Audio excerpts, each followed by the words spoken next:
qualitative infinite. It cannot be divided. And so that's the Orthodox Christian understanding. Do you accept that even in mathematics there are different kind of infinities? Yeah, I do. There's quantitative infinite and there's a qualitative. Right. So the Trinity is who God is, right? That's right. Right. The Father is not Trinity.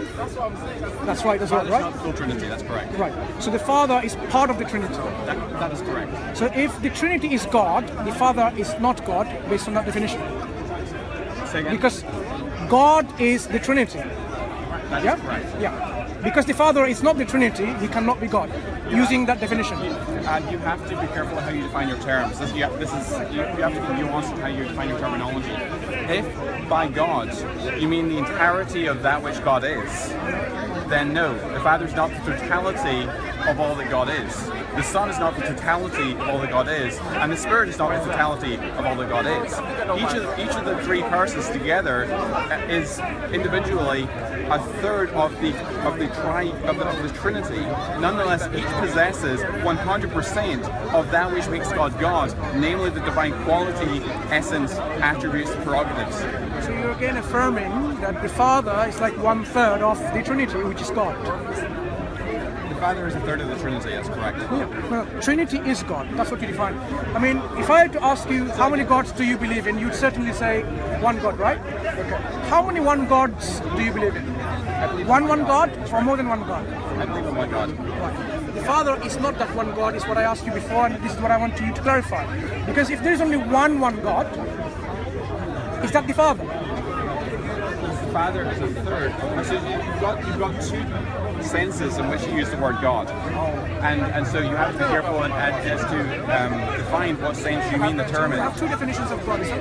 There's two senses of which you're using the term here, and you just. Now, are you defining the word God differently in different times? There's two different senses, and I'm going to explain to you what those senses are.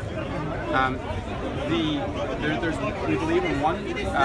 So if by God you mean the triune Godhead, the Trinity, then the Father, Son, and Spirit are each 1/3 of that. If by God you mean possessing the divine qualities, that which makes God God, then you have then that's another definition of God, and Christ is 100% of that. It possesses 100% of that which makes God God. So he participates fully in the divine essence, not in a third of the divine essence or 3/4 of the divine essence, but in 100% of the divine essence. In your definition, you can have, say, 1 million persons, and still that can be one God. So, for example, we can have another person called the daughter of God, having all the divine attributes of God, and still they can be one God, because one God is the totality. So within this totality, at the moment you have 3 persons, right? So there could be 4 persons, there could be 5 persons, there could be zillions of persons, but ultimately that totality is one God.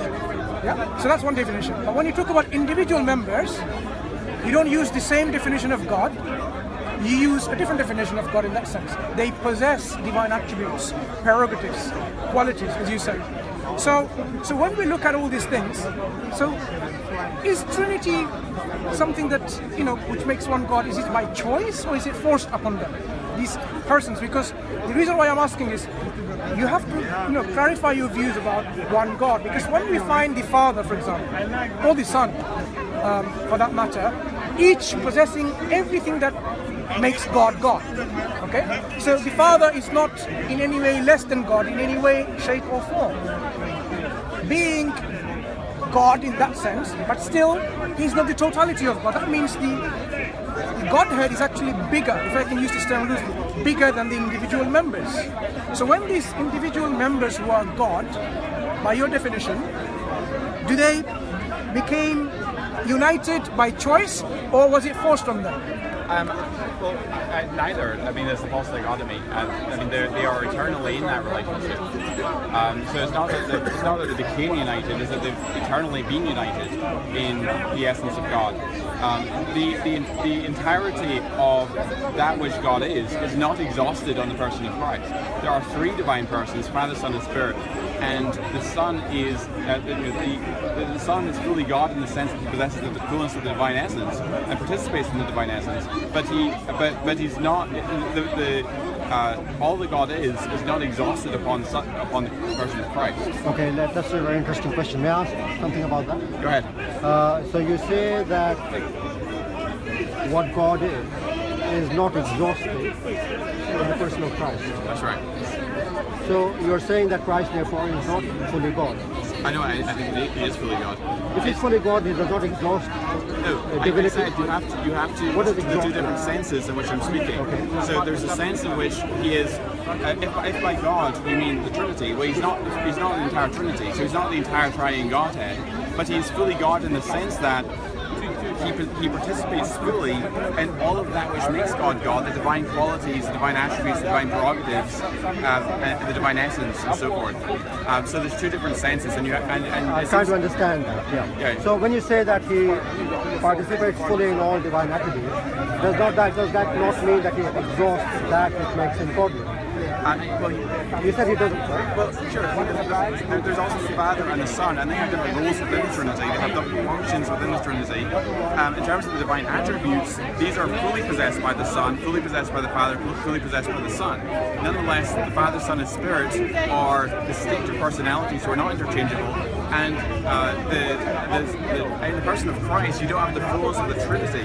You have the fullness of the divine substance, the divine essence. You cannot divide something which is qualitatively infinite.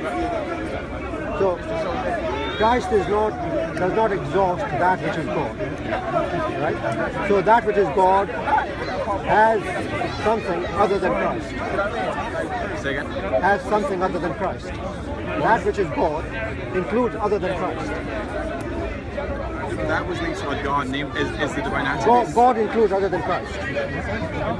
Again, you're using the term. There's two different senses in which the term can be used, and so you have to be careful in how you define your terms. Sure. So, in the sense that you were speaking about Christ not exhausting divinity, in that sense, divinity includes other than Christ.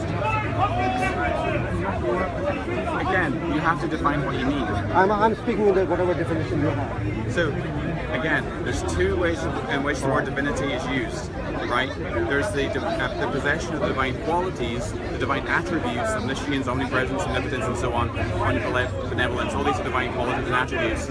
The Son possesses those in the fullest sense of the word. But the Son does not. In the person of Christ, you don't find the Spirit and the Father, because the Son is one of those three persons. So in one sense, the Son can be said to be a third of God in one sense. In another sense, he is 100% God. So there is a sense in which God is divisible.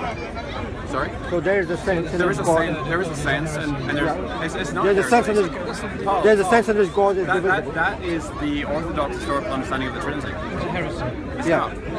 No, it's a heresy if you divide the divine essence, which I don't do. To say Jesus is a third of God is a heresy. In one sense, it is. In any sense. It's a sense. It's a heresy if by God you mean the divine essence. If you divide the divine essence, that is indeed the heresy of Orthodoxy. I mean it by the definitions of traditional Orthodox Christianity, the creeds of Athanasius. Yeah, I've read the Athanasian Creed. I'm very familiar with church history. And the language you use, maybe it's just the language you use, veers off occasionally into heresy. It does. But hey, this is Speaker's Corner. It doesn't really matter. Okay. We're not interested in identifying one's belief as a heretical or orthodox. It's the concept. Is this concept coherent or not? Because what I find is, I still don't understand how you have each person possessing the fullness of God is not one God. Because you have one God, the Father, and one God, the Son, and one God, the Holy Spirit.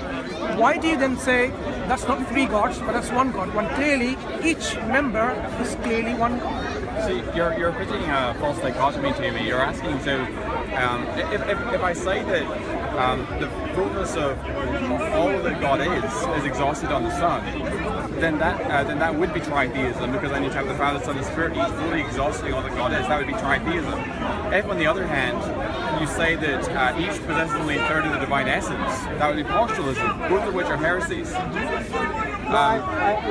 Just to clarify, what you appear to be saying is that God has parts, okay, in some sense. And you're saying that the parts constitute the three members, maybe the question is about the nature of what you mean by persons. Okay? Maybe that's the question. You are saying there are three persons, and each of them partake fully in the divine attributes, the subjects, but they do not exhaust divinity individually. None of the individual persons exhaust divinity. They do in one sense, but not in another. Right, and the sense in which they do exhaust divinity, if you have understood it right, is that they all possess the divine attributes, right? The essential divine attributes. That's correct. So the sense in which they do not, sorry again? the sense in which they do not exhaust divinity is something that escapes us. Okay, let me. And that seems to reside in what differentiates one person from another, perhaps. So, said multiple times, and I don't know why you don't get this. Well, maybe we are just adoptees, but let's carry on. Yeah, possibly. In the person of the Son, you don't find the Father in spirit. Because the Son is 1/3 of the Trinity. No, you see, that's not insufficient. The reason why it's insufficient is we are trying to distinguish, we are trying to understand what it is that distinguishes